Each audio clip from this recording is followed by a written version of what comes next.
네, 오늘 아기 예수라는 제목으로 말씀을 드리도록 하겠습니다. 오늘 이 본문 말씀에 우리 예수님에 대하여 예수님이라는 그 이름이 나오지 않고 있습니다. 다 아기라고 표현이 되어 있습니다. 예수님의 이름은 앞에 잉태되기 전부터 사실 잉태될 때 예수님의 그 이름을 예수라 하라 하는 것이 천사에 의해서 지시로 이미 주어졌습니다. 그런데 이제 21장 21절에 보면은 요셉에게 천사가 나타나서 아들을 낳으리니 이름을 예수라 하라 그랬어요. 그래서 이 예수라는 이름이 이미 있고 또 그가 그리스도라는 것, 그가 죄에서 그 백성을 건지시는 분이라 이런 것들이 성경에는 이미 앞에 소개가 되어 있음에도 불구하고 오늘 이 본문 마태복음 2장 중반 이후로 해서 예수라는 이름은 나오지 않고 대신 아기라는 이름이 계속해서 나오고 있습니다. 그래서 예수님을 아기라는 관점에서 굉장히 많이 강조를 하고 있다는 것이죠. 우리 이제 성탄절이 다가오고 있는데요. 아기로서의 예수님의 의미를 한번 우리 깊이 생각해보는 이 시간이 될 수 있기를 바랍니다. 먼저 이 아기라는 이름 전에 이미 그 예수님에 대한 굉장한 예수님의 그 정체에 대해서나 예수님의 호칭은 예수님이 보통 아기가 아니라는 것은 분명히 나타나고 있습니다. 제일 강력한 것은 1장 23절에 이미 나타나고 있어요. 그것은 뭐냐면 그 예수 그리스도의 잉태에 대하여 이사야 선지자를 인용하면서 보라 처녀가 잉태하여 아들을 낳을 것이요 그의 이름은 임마누엘이라 하리라 하셨으니 이를 번역한즉 하나님이 우리와 함께 계시다 함이라 그랬습니다. 그래서 예수님이 잉태되어 나는 이것을 가지고 임마누엘, 하나님이 우리와 함께 계시다. 아기가 태어났는데 하나님이 우리와 함께 계시다. 이것을 좀 느슨하게 생각하면 하나님이 아기가 태어나게 하셨다. 이 정도로도 할 수 있지만 이것을 좀 좁게 생각하면은 이 아기로 오신 바로 이분이 하나님이시다. 이 아기로 와서 우리와 함께 계신다. 그래서 바로 이 예수 그리스도가 하나님이시다. 그분이 신성을 가지신 하나님이심을 사실은 암시하는 뜻이 이 안에 있다는 것이죠. 그리고 또 21절에 앞서 인용을 드렸지만은 아들을 낳으리니 이름을 예수라라. 이는 그가 자기 백성을 그들의 죄에서 구원할 자이심이라 하니라 그랬어요. 이 말씀도 생각해 보면 자기 백성을 건진다. 그러니까 자기 백성을 건지는 분이니까 그는 왕이신 것이 분명한 겁니다. 왕이시다 말이에요. 그분은 백성을 가지신 왕이시다. 그리고 또 죄에서 구원한다는 것은 이것은 바로 죄에서 구원하는 구원자 아니겠습니까? 이것은 제사장의 역할이기도 하고요. 그리고 바로 그리스도 구원자의 역할이라고 할 수가 있겠습니다. 2장 2절로 가서 봐도 동방에서 온 박사들이 그 별을 보고 와서 이 주님을 찾을 때 유대인의 왕으로 나시니가 어디 계시뇨 이렇게 물었습니다. 우리가 동방에서 그의 별을 보고 그에게 경배하러 왔노라 그랬어요. 그게 무슨 말이냐면 예수님을 유대인의 왕으로 그들은 알고 왔다 이 말입니다. 그들이 하나님 앞에 어떤 지시를 받고 계시를 받아서 올 때 바로 예수님은 그 예수님의 탄생의 즈음에서 새로운 별이 나타날 정도로 특별한 그런 유대인의 왕이시고, 그리고 보통 유대인의 왕이면 이 사람들이 이렇게 이방에서 이렇게까지 오지 않았을 것 같습니다. 이방인에게도 관계가 있는 유대인의 왕인 것입니다. 이방인의 경배를 받아 마땅한, 그러니까 온 인류에게 어떤 큰 영향을 주실 바로 그러한 유대인의 왕인 것이 분명한 것이죠. 이러한 의미들을 우리가 계속 볼 수 있습니다. 2장 4절에도 왕이 모든 대제사장과 백성의 서기관들을 모아 그리스도가 어디서 나겠느냐. 그래서 바로 이 유대인의 왕이라는 그 의미 속에 구원자로 구세주로 오실 그리스도라는 예수님의 정체를 헤롯 왕도 알 정도였습니다. 그때 대제사장과 백성의 서기관들이 이제 대답을 합니다. 그 아기는 그리스도는 유대 베들레헴에서 옵니다 하면서요. 6절에 보면 또 유대 땅 베들레헴아 너는 유대 고을 중에서 가장 작지 아니하도다. 내게서 한 다스리는 자가 나와서, 그래서 이게 다스리는 자, 왕의 역할을 하는 다스리는 통치자를 말하는 것입니다. 그리고 내 백성 이스라엘의 목자가 되리라. 그래서 목자처럼 다스리는 분이라는 것입니다. 미가서 5장 구약 선지자 미가를 이제 인용을 한 것입니다. 그런데 미가서 5장 2절에 지금 인용해서 이 마태복음 2장 6절의 인용을 절반만 한 것입니다. 이 뒤에 남아 있는 인용이 더 있습니다. 그게 뭐냐 하면은 마태복음 미가서 5장 2절을 한번 보겠습니다. 우리 같이 한번 볼까요? 같이 한번 읽겠습니다. 시작. 베들레헴 에브라다야 너는 유다 족속 중에 작을지라도 이스라엘 내게로 나올 것이라. 그의 근본은 상고의 영원에 있느니라. 그러니까 다스릴 자가 베들레헴에서 나시는데, 그런데 그분은 보통 인간은 아닙니다. 왜냐하면 보통 인간은 태어날 때부터 존재하죠. 그러나 그는 근본이 상고의 영원에 있다. 그는 영원부터 계셨던 분이다. 이런 뜻이 되겠습니다. 옛날 번역에는 그의 근본은 태초의 상고이니라 이렇게 이제 표현을 했는데요. 상고의 영원이니라.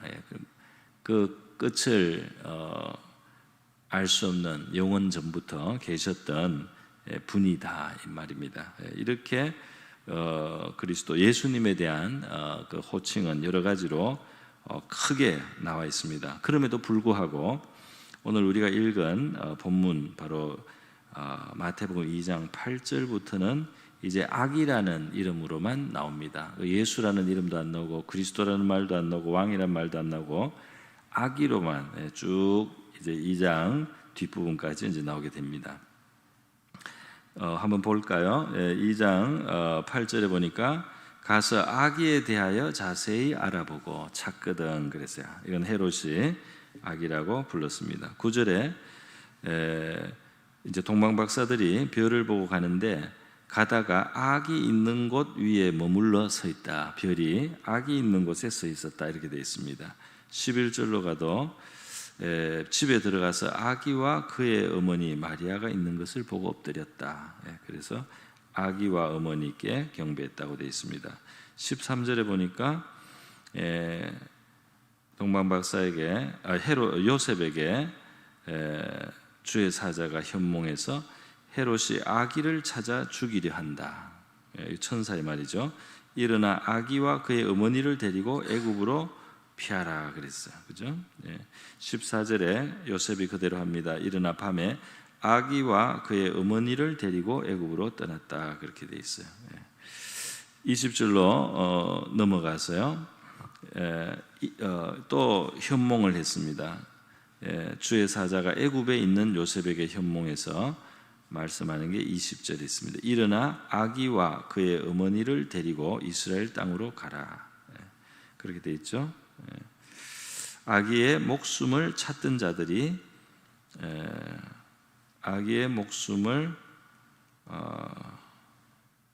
자들이 죽었느니라. 이것도 20절에 있습니다.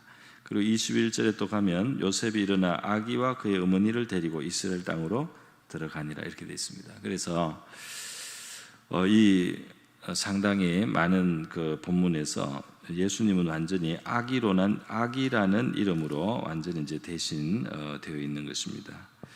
그것도 이제 어머니와 함께 나올 때가 많이 있어요. 아기와 그 어머니 이렇게 해서 그래서 그 어머니에 의존되어 있는 어머니에게 달려 있는 아기라는 그런 의미를 많이 담고 있습니다.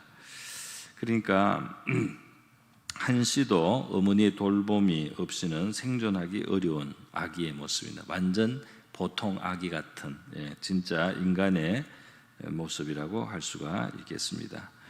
그런데 여러분, 이 아기가 말이죠, 그냥 아기가 아닌 것은 다시 한번 상기가 되었어요. 그것은 뭐냐면 2장 바로 이 15절에서 예수님이 애굽에 그 부모와 함께 있다가 다시 오게 되는 이 과정을 설명할 때 애굽에서 내 아들을 불렀다 함을 이루려 하심이라 하는 2장 15절에 인용된 호세아서 11장 말씀이 있습니다. 그러니까 하나님이 자기의 아들을 애굽에서 불렀다는 그 의미의 말씀이 이제 이루어지기 위해서 그리스도 예수께서 애굽에 갔다가 다시 오시게 되는 이런 상황이 벌어지게 되었다는 그런 뜻으로 이제 표현을 했습니다. 여기서는 하나님의 아들이, 하나님이 내 아들이라고 부르는 겁니다. 예수님을 딱 하나, 2장 바로 이 15절에서 하나님이 그를 내 아들이라고 불렀는데, 이 내 아들이라고, 하나님이 내 아들이라고 부르신 바로 그가 완전히 어머니에게 함께 어머니에게 보호를 받으며 사는 그런 아기로서 돌봄이 없이는 생존하기 어려운 아기의 모습으로 그렇게 계속해서 불리고 있다는 것입니다. 여러분, 이 아기라는 거, 제가 좀 어려운 말을 하겠습니다. 이 아기가 굉장히 그 약한 존재 아니겠습니까? 정말 아기가 잘못하면 정말 큰일 나죠. 뭐 먹는 것도 또 뭐 어디에 잠시 어떻게 어떤 압력을 받거나 뭐가 조금만 부족해도 이 아기의 생명이 위태로운 그런 존재입니다. 제가 좀 죄송하지만 이거는 뭐 영어를 하나 제가 썼으면 버너러블 말인데 실제로 외국에서는 이 말을 굉장히 많이 씁니다. 우리는 이 말을 한국에서 영어를 배울 때는 잘 안 배우는데 실제 그 가면은 이 말은 자주 쓰이는 말, 버너러블이라는 말인데요. 이 말은 뭐냐면 상처를 받기 쉽다는 말입니다. 그러니까 해를 당하기 쉽다, 위험에 노출되기가 쉽다, 그런 뜻이에요. 바로 여기 예수님의 모습, 아기의 모습은 버너러블하다 또는 버너러빌리티라는 상처를 받기 쉬운 약함을 가지고 있는 것을 버너러빌리티라고 합니다. 이 버너러블한 바로 아기의 모습에 실제로 이 오늘 우리가 읽은 본문 말씀에서 보면 헤롯 대왕이 아기의 생명을 해하려고 죽일 시도를 하지 않습니까? 그래서 그것을 피해서 애굽으로도 도망을 가고 갔는데 진짜 다른 아기들은 베들레헴 지경에 있는 많은 산의 아이들이 2살 이 아이들이 실제로 많이 희생을 당합니다. 그들이 헤롯 왕에 의해서 죽임을 당하게 되는 것이죠. 그래서 성경이 지금 예수님이 자기 백성을 저희 죄에서 건지기 위해서 오신 분인데 바로 이분이 이와 같이 정말 위태롭게 그 생명이 간신히 보호되고 간신히 보존되는 방식으로 지금 살아남는 이런 버너러블한 모습, 아주 상처를 입기 쉬운, 해를 받기 쉬운 그런 모습으로 지금 설명을 하고 묘사를 했다는 것입니다. 자, 이것은 바로 왜 이렇게 되는가 말이죠. 왜 이분은 이렇게 해를 입기 쉬운 모습으로 정말 아기로 조금만 꼭 눌러도 그냥 조금만 뭐 이렇게 그냥 엎어 놓아도 잘못하면은 생명을 잃을 수 있는 이러한 버너러블한 약한 모습으로 오셨느냐 말이죠. 이분이 이렇게 오신 것은 바로 이분이 오신 목적과 관련이 될 것입니다. 이분이 오신 목적을 1장에서 앞에서 이미 설명을 했습니다. 1장 21절에 말씀하고 있죠. 아들을 낳으리니 이름을 예수라 하라. 그리고 이는 그가 자기 백성을 그들의 죄에서 구원할 자이심이니라. 그래서 죄에서 구원하기 위해서 오신 분이다 말이야. 죄에서 구원하시기 위해서 오신 분인데 그분의 모습을 보니까 너무나 약하게 보이는 겁니다. 아기로 오셨어요. 그냥 조금만 해를 입히면은 죽을 수 있습니다. 조금만 어떻게 하면은 잘못 다루면 생명을 잃을 수도 있는 그런 모습으로 오셨다 이 말입니다. 이렇게 약한 모습으로 오셨는데 이것이 그 백성의 죄를 그 백성을 그들의 죄에서 건지시는 그분의 오신 목적하고 바로 관계가 된다는 것입니다. 그들을 건지실 그리스도 구원자로 오셨는데요.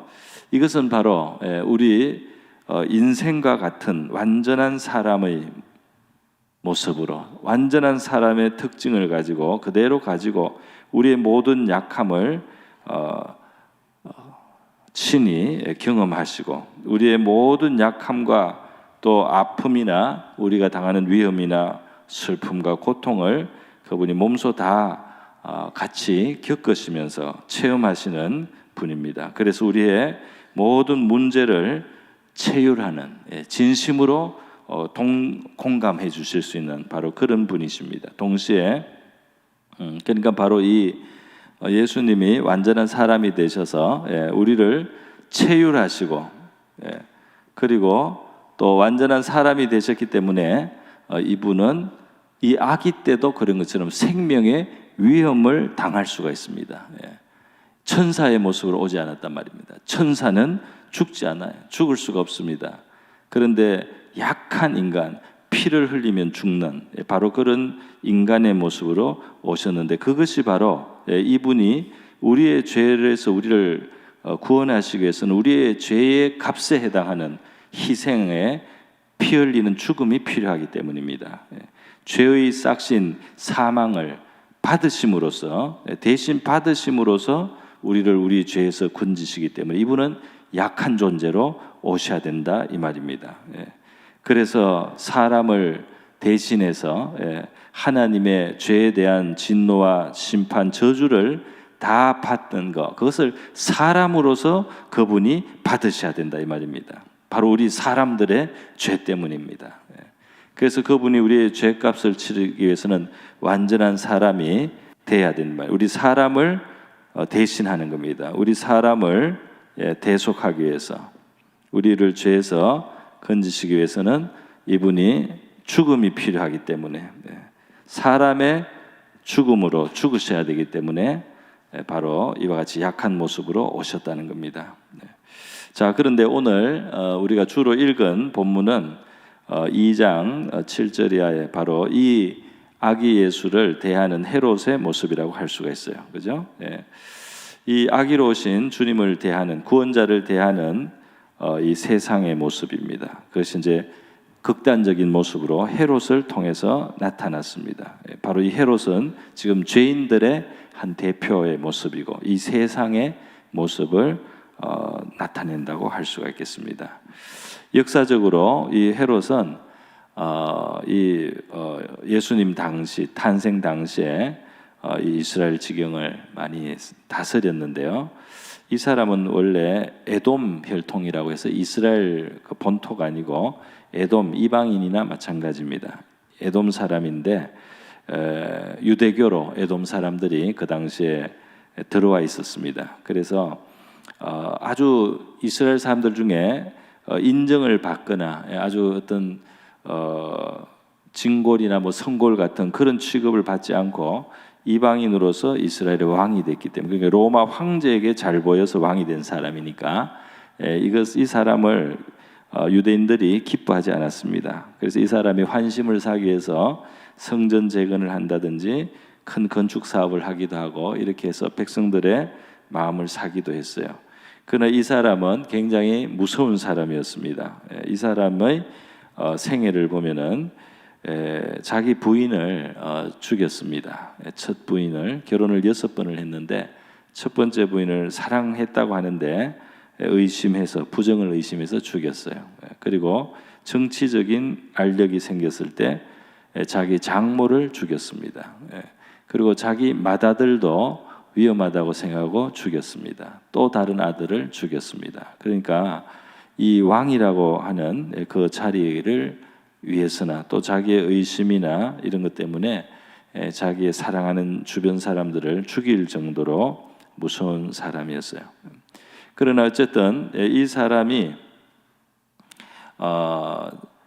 예수님을 어떻게 대했는가 하는 것에서 우리가 교훈을 받습니다.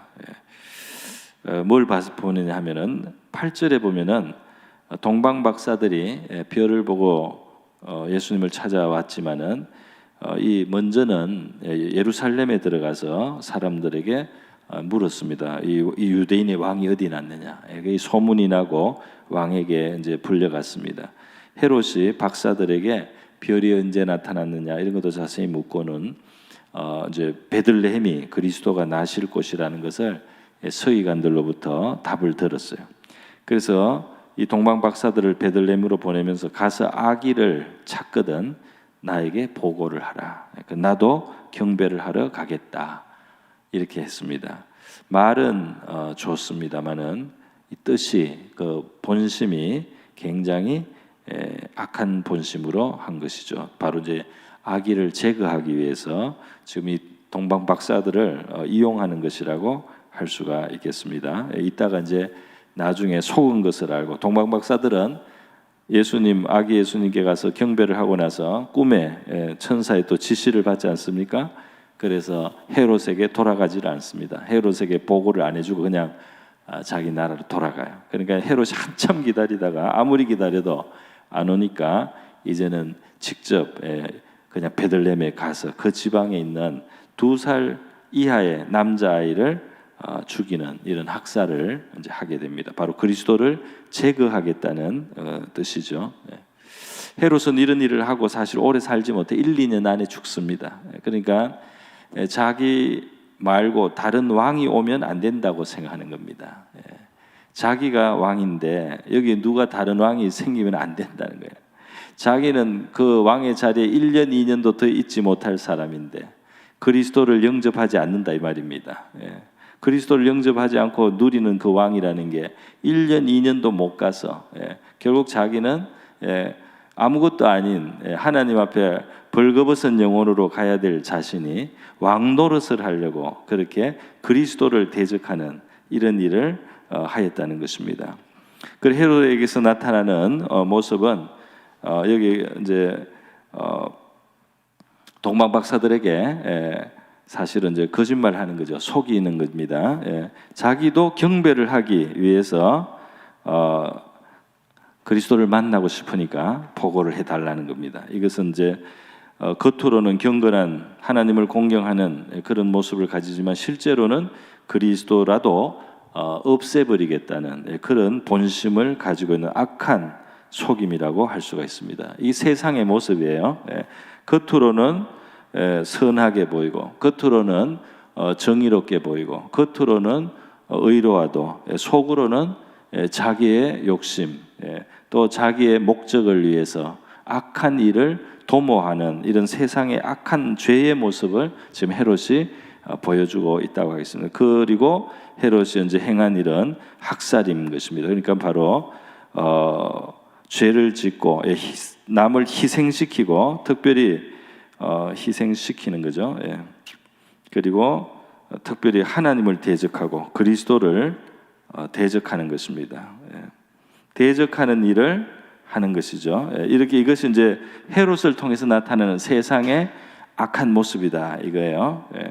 자기의 왕권과 상충한다고 생각했습니다. 여러분 그런데 이것을 우리가 먼 시대의 이야기로 정말 헤롯이라는 정말 나쁜 사람의 이야기로만 본다면 이 본문의 의미가 우리에게 상당히 감할 것입니다. 바로 이것이 이제 바로 우리 세상의 모습, 또 우리 안에 있는 죄의 모습도 사실은 이 속에서 우리가 발견할 수 있을 때 이 본문이 우리에게 더 큰 의미를 가진다고 할 수가 있어요. 많은 사람들이 그리스도를 경배하지 않고 그리스도 앞에 마땅히 합당한 경배를 드리지 않습니다. 지금 동방 박사들은 먼 곳에서부터 또 그것도 예물을 가지고 와서 그 아기에게 경배할 만큼 그 아기는 귀한 분이시고 또 자신들의 경배를 받아 마땅한 분이고 자기들의 헌신을 받기에 합당한 분으로 이렇게 고백을 하는가 하면 헤롯은 그 그리스도가 자기의 왕권을 회방할 분으로 생각하고 자기가 왕노릇하는 것을 저해하고 방해할 분으로 여기기 때문에 그 그리스도를 오히려 대적한다 이 말입니다. 그런데 이 세상의 많은 사람들이 하나님의 다스림을 받으려고 하지 않고 또 그리스도를 주님으로 모시려고 하지 않습니다. 왜? 내가 계속 왕 노릇을 해야 되기 때문에. 내가 내 삶에 왕 노릇을 하고 내 원대로 내가 다 살다 가야 되는데, 그리스도를 내 삶에 받아들인다면 내가 더 이상 왕 노릇을 할 수 없겠다는 그런 불편한 마음을 가진다 이 말입니다. 그 불편한 마음 때문에 그리스도를 거리를 두거나 심지어 대적을 하게 된다 말이죠. 그런 의미에서 헤롯의 정신이 멀리 있는 이야기만은 아니라는 것입니다. 그런데 가만히 보면 이 헤롯의 권력이라고 하는 것은 사실은 굉장히 허무해서 얼마 안 가서 사라집니다. 그 왕 노릇은 잠깐밖에 더 남아있지 않아요. 그리고 그는 하나님 앞에 서야 될 영혼에 불과합니다. 그런데도 불구하고 그 잠깐 있는 자기의 권세, 별로 오래 지키지도 못할 거예요. 그것을 위해서 그리스도를 대적한다 이 말이에요. 곧 얼마 있지 않아서 우리 하나님의 심판대 앞에 서야 될 우리 인생이 자기가 당 조금 더 사는 이 세상에서 간섭받지 않고 하나님께 의해서 뭔가 하나님이 자기의 삶 속에 간섭하실 것 같아서 그거를 안 받아들이고 자기의 뜻대로 왕노릇하며 살다가 가겠다고 그리스도를 거부하거나 대적하는 그런 모습하고 사실은 큰 차이가 없다고요. 본질적으로는 통하여 있다 이렇게 우리가 보는 것입니다. 여러분, 그리고 이 헤롯의 그 왕권이라고 하는 것은 사실은 자기가 완전한 왕도 아니에요. 왜냐하면 로마 황제 아래에 있습니다. 여전히 누군가 밑에 있을 수밖에 없는 거예요. 자기가 섬겨야 되는 왕이 세상에 있다 이 말입니다. 그런데 그리스도를 모시면은 그리스도에 속하게 되고 가장 선하고 지혜롭고 은혜로우신 분을 왕으로 모실 수 있는데 그 기회를 받지 않고 세상의 왕의 지배 밑에, 세상 황제의 지배 밑에 있는 존재로 계속 있으면서 왕노릇 하겠다고 생각을 하는 겁니다. 헤롯이 죽을 때 자기 세 아들, 나머지 세 아들에게 자기 나라를 갈라서 분봉왕으로 만들려고 했어요. 그러나 황제가 그것을 거절했습니다. 그래서 죽으면서 유언으로는 남겼는데 위에 있는 황제가 그걸 안 받아주니까 그 자식들이 자기가 원하는 대로의 지위를 갖지도 못해요. 결국은. 그러니까 자기가 왕 노릇을 정말 할 수 있는 것은 너무나 제한되어 있다 이 말입니다.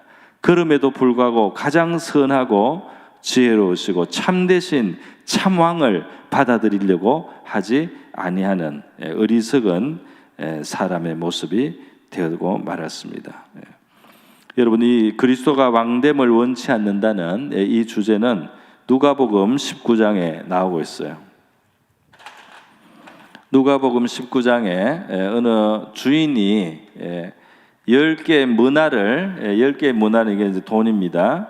10개의 문화를 종에게 한 사람에게 하나씩 나눠주고 이제 가는데 이 사람을 귀인이라고 예수님이 이제 비유의 이야기에서 귀인이 왕위를 받아 가지고 오려고 먼 나라로 갈 때 그 종들을 불러서 10개씩 문화를 하나씩 줬다 그랬어요. 그리고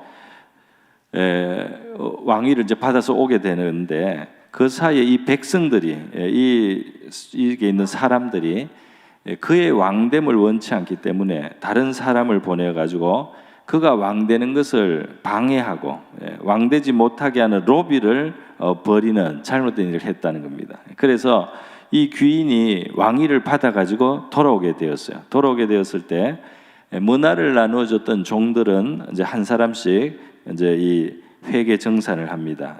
나는 주인이 준 한 문화로 10문화를 남겼습니다. 5문화를 남겼습니다. 뭐 2문화를 남겼습니다.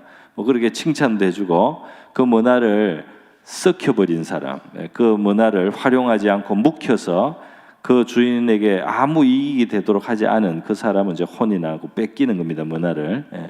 그런 뿐 아니라 이 사람의 왕됨을 원치 않았던 사람들, 이 사람의 왕됨을 원치 않았던 사람들을 이 주인이 와서 나의 왕됨을 원치 않는 내 원수들을 벌을 하겠다. 그러면서 그들을 처벌하는 이야기가 나오고 있어요.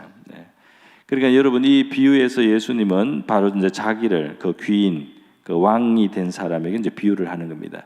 그리스도의 왕권을 거절하거나 반대하거나 거스르거나 그 왕권을 싫어하는 이 사람들은 그의 원수가 되는 것입니다. 그렇게 예수님이 말씀을 해 주신 거예요. 사실 이 헤롯은 어떤 의미에서 너무 좋은 기회를 가지고 있었어요. 바로 자신의 시대에 그리스도가 오셨다 말이죠. 정말 동방박사처럼 절을 했을 수 있었습니다. 그리고 그렇게 했다고 자기가 뭐 왕자에서 당장 내려오는 거 아니에요. 악이 그리스도를 오셨어요. 그의 보호자가 될 수 있었고 그를 높일 수가 있었습니다.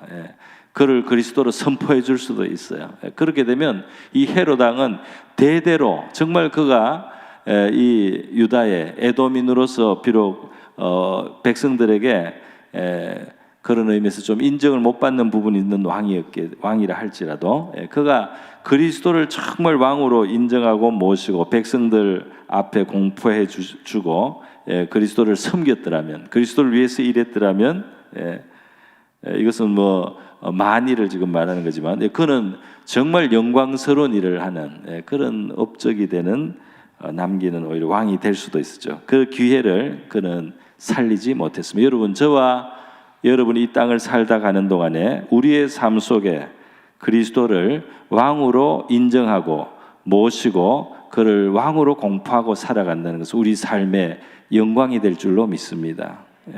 우리 잠깐 있는 우리 땅에서 누리고 있는 우리의 어떤 무엇이 있더라도 그 모든 것을 가지고 우리 그리스도를 섬기고 그리스도를 인정하고 이 세상에 그리스도를 높이는 그 일을 위해서 우리의 삶이 사용됐다면 우리의 삶은 영원히 빛이 나고 가치가 있게 될 줄 믿습니다.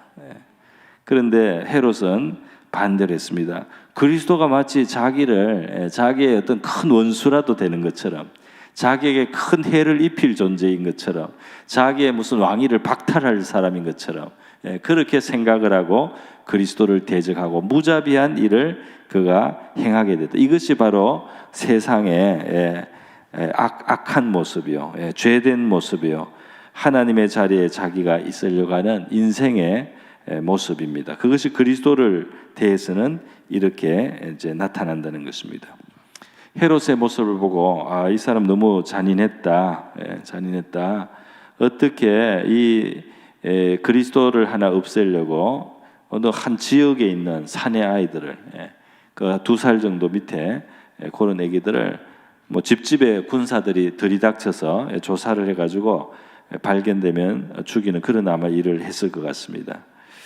이런 사건들이 근데 헤롯에게만 일어난 것이 아니에요. 우리 출애굽기에 보면은 애굽의 바로 왕도 그랬습니다. 권세를 가지고 권력을 가지고 있는데 이스라엘 백성들이 너무 번성을 하니까 위협으로 느끼게 되었습니다. 그래서 이스라엘 민족이 히브리인들이 아기를 낳으면은 그 아기를 죽여버려라. 산파들에게 명령을 하기도 하고요.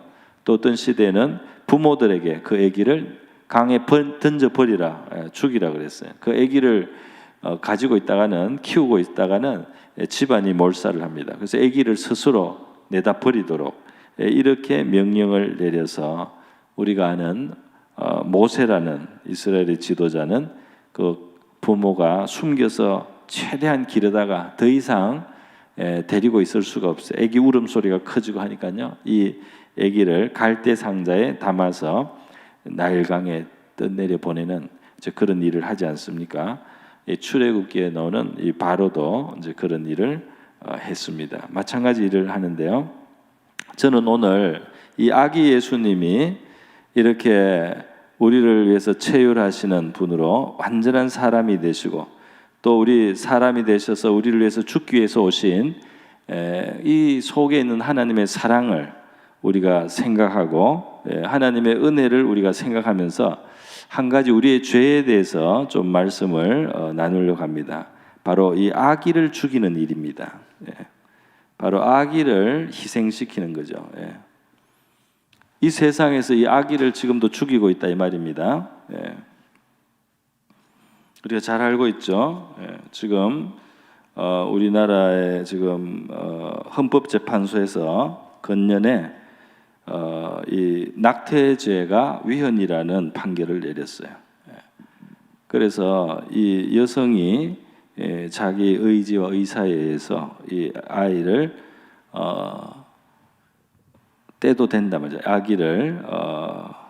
아기의 생명을 없애도 된다는 이것이 이제 인권의 이름으로 지금 법이 벌써 여러 개가 제출이 돼 있습니다. 그래서 지금 점점 언제라도 몇 주, 잉태된 지 몇 주가 되더라도 이 아기를 산모의 뜻에 의해서 자기의 권리로 없앨 수 있다라는 법으로 지금 제정이 될 가능성이 있기 때문에 우리가 걱정을 하게 됩니다. 지금 한국의 공식적으로는 통계는 1년에 5만 명이 낙태가 되고 있다 그래요. 근데 이거는 공식적인 조사고 불법으로 하는 낙태가 많습니다. 그래서 불법 낙태는 한 50만일 것이다 이렇게 보고 있습니다. 그런데 병원에 실제 일하는 관계자에 의하면 그보다 더 많을 것이라는 추측도 있어요. 왜냐하면 병원에서 실제로 이 아기를 출산하거나 또는 낙태하는 일에 관계하는 사람들의 정의는 어떤 정도로 나오느냐면 애가 한 명 신생아가 태어날 때 사실은 그 정도 기간에는 이 병원에서는 한 3명 정도 4명 정도 낙태 수술을 한다는 겁니다. 그러니까 서너 배라는 거예요. 우리나라에 지금 1년에 태어나는 신생아가 30만 명입니다. 30만 명. 그래서 이 낙태되는 수가 적게 잡은 추측은 50만, 많이 잡으면 100만이 되는 거예요. 엄청나게 많은 태아들이 지금 엄마 뱃속에 있다가 나지 못하고 생명을 잃는다 이 말입니다. 이 100만 명이 혹은 50만 명이라는 이 숫자가 어느 정도의 숫자입니까? 6.25 전쟁 3년간 우리 군인이 죽은 숫자 그리고 민간인이 죽은 숫자 대한민국 사람들 죽은 숫자가 전체가 52만 명이에요. 그리고 실종된 사람, 죽었을 가능성이 많죠. 그 이후로 못 찾은 실종된 사람까지 실종된 사람이 한 43만 명. 그러면 죽거나 실종된 사람을 다 합쳐도 100만 정도 됩니다. 그리고 이 6.25 전쟁은 2차 세계 대전 후에 제일 규모가 큰 전쟁이에요. 많이 죽었다 이 말입니다. 그러니까 이렇게 전쟁에 3년 동안 죽을 그 숫자가 우리나라에 매년 힘이 없는 아기들이 죽고 있다 이 말입니다. 그래서 우리가 무슨 대형 사고가 나서 몇십 명 또는 몇백 명 죽으면 나라가 난리가 나지 않습니까? 물론 그 오랫동안 같이 있던 자녀들이기 때문에 더 충격이 되는 것은 어떻게 보면 자연스럽겠지만 그래도 이 숫자로만 보면은 그 수십 명, 수백 명하고 상대가 안 됩니다. 10,000명, 10만 명, 100만 명까지 되는 이 단위가 지금 해마다 아무 저항을 하지 못하고 아무 그 자기 변호를 하지 못하고 바로 당연한 권리인 것처럼 다른 그것도 어머니의 이제 권리 물론 특별한 사정도 있는 걸 압니다. 그러나 많은 경우에 원치 않기 때문에 하여튼 희생을 당한다는 겁니다. 지금 이 아기를 우리 형법 269조에 이 낙태를 죄로 원래는 했었거든요. 그래서 12주가 넘어가면 안 된다. 이런 규칙이 이제 규정이 있는데요. 실제로 아기는 어떠냐 하면은 9주가 되면은 크기가 엄지 손가락만해지는데요. 이 양수 안에서 헤엄을 스스로 칩니다. 스스로 이렇게 움직인다 이 말이에요. 심장도 이미 박동되고 있습니다. 10주 정도가 되면 거의 완전한 사람의 형태가 되고요. 이 손가락, 발가락 5개도 다 벌써 구체적으로 되고 턱, 뺨, 입술, 눈꺼풀까지 다 생겼습니다. 11주 정도가 되면 키는 7cm가 되고요. 이미 뇌가 발달을 하는 거예요. 무서운 것은 11주 아기는 기억력을 가지고 있습니다. 경험을 기억을 하고 있어요. 소리를 알아듣습니다. 소리에 반응을 한다 이 말이에요. 생식기도 이미 생겨서 남자인지 여자인지 벌써 구분이 된다 이 말이죠. 이 11주쯤 됐을 때 벌써 아기는 뇌세포가 있는 거고 근육 조직이 있는 거고 내장이 있는 거고 얼굴에 윤곽도 있습니다. 12주부터는 뇌가 아주 많이 발전을 합니다. 16주에서 19주 정도 되면 간뇌가 발전을 하는데요. 이때는 어떻게 되느냐 하면 어머니하고 감정을 공유를 합니다. 그래서 어머니가 기뻐하면 기뻐하고, 어머니가 슬퍼하면 슬퍼하고, 어머니가 괴로워하면 애가 괴로워하는 거예요. 똑같은 감정을 공유한단 말이에요. 임신 중기에는. 키가 이때 15cm 내지 20cm가 되는 거예요. 그래서 지금 낙태라는 말이 벌써 좀 죄로 느껴지기 때문에 그 말도 못 쓰게 하자, 임신 중지라고 표현하자, 이런 주장을 하고 있습니다. 14주, 24주 이것도 아니고 이제는 언제라도 할 수 있게, 이 아기는 여성의 한 부분으로서 자기 몸의 일부를 자기가 마음대로 처리할 수 있게 하는 것이 인권이라고 지금 주장을 하고 있고요. 이것이 지금 이 나라의 법이 되려고 한다 이 말입니다. 여러분, 성경에는 땅을 더럽히는 죄들 가운데 우상 숭배도 있고 간음도 있고 무고한 자의 피 흘리는 죄도 말하고 있어요. 그런데 이러한 죄가 자꾸 있게 되면 나라가 저주를 받습니다. 어디선가 고통이 이 땅에 임하게 되는 겁니다. 우리 이전에 피임이 발달하지 못했을 때라든지 뭐 여러 가지 사정에 의해서 참 이 기가 힘들어서 낙태를 사실은 우리 좀 쉽게 생각하고 지운다는 표현까지 쓸 정도로 쉽게 생각을 한 겁니다. 그렇게 했는데 사실은 바로 이 사람이 될 수 있는 또는 사람이 이미 된 그런 존재들을, 그것도 자기를 위해서 아무 항변을 할 수 없고 아무 저항도 할 수 없고 그 생명이 전적으로 그 부모에게 달려있는 그 아기들을 우리가 무자비하게 사실은 희생을 시킨 겁니다.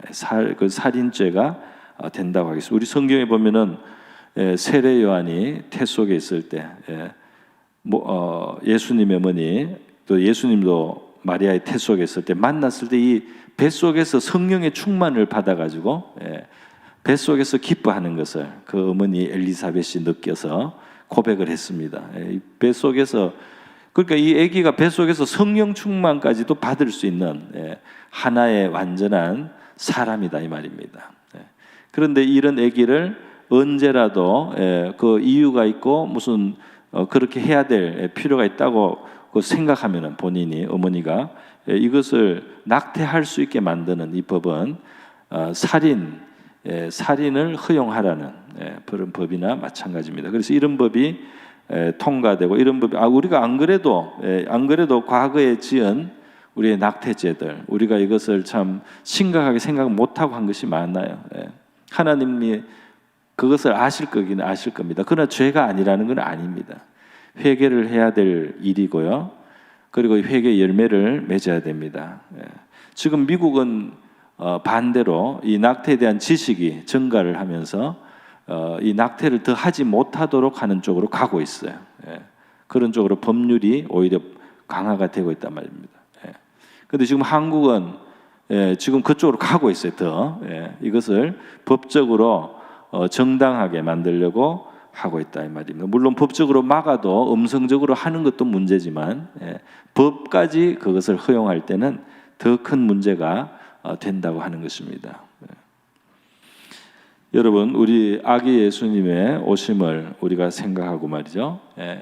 성탄의 그런 기쁨을 우리가 살리고 즐거워하는 것은 좋은 일이지만 하나님 앞에서 우리가 정말 아기로 오신 예수님, 우리 모두 다 태아였고 아기였고 우리 모두 그 생명이 부모에 의해서 좌우될 수 있는 너무나 연약한 버너러블한 그런 존재였습니다. 그리스도까지 그러셨어요. 그런데 지금도 이 버너러블한 이 자기를 스스로 지킬 수 없는 그 약한 생명들을 희생하면서 우리가 어떻게 아기 예수의 오심을 노래할 수가 있겠습니까? 아기로 오신 예수를 우리가 찬양하고 높인다고 하면서 이 땅에서 그 아기들을 수없이 피 흘리는 이런 일을 그냥 내버려 두고 우리가 어떻게 아기 예수의 오심을 찬양하고 축하고 기뻐한다고 할 수가 있겠습니까? 그래서 우리 회개 열매를 맺기 위해서라도 우리를 위해서 아기로 오신 그리스도를 우리가 공경하는 뜻에서 우리가 실천해야 될 일 중에 이 낙태 죄를 폐지하고자 하는, 낙태를 자유롭게 하려고 하는 이러한 이 시대의 악에 대해서 우리가 저지를 하는 일에 함께 할 줄 믿습니다. 그렇게 하는 것이 우리가 정말 아기 예수를 기억하고 찬양한다고 할 때 해야 될, 실천해야 될 일인 줄 믿습니다. 여러분, 우리 사람을 사랑하셔서 이렇게 자기를 약한 자리로, 희생할 수 있는 자리로, 피 흘릴 수 있는 자리까지 내려오신 우리 하나님의 사랑을 기억하는 성탄절이 되기를 바라면서 우리 어린 생명들을 위해서 우리가 뭔가 수고하고 또 뭔가 노력하고 또 애쓰고 이 나라가 이와 같은 죄로부터 죄로 들어가서 우리 하나님 앞에 진노를 사지 않게 하는 그런 일에 우리 참여하는 우리 성도들 될 수 있기를 바랍니다. 우리 기회가 되면 국회 동의, 국민청원 이런 것도 하고요. 이 반대하는 의사를 표명하고 우리 그리스도인들로서 해야 될 일을 하고요. 또 나라를 위해서 늘 이런 문제들을 기도하는 저와 여러분 될 수 있기를 바랍니다.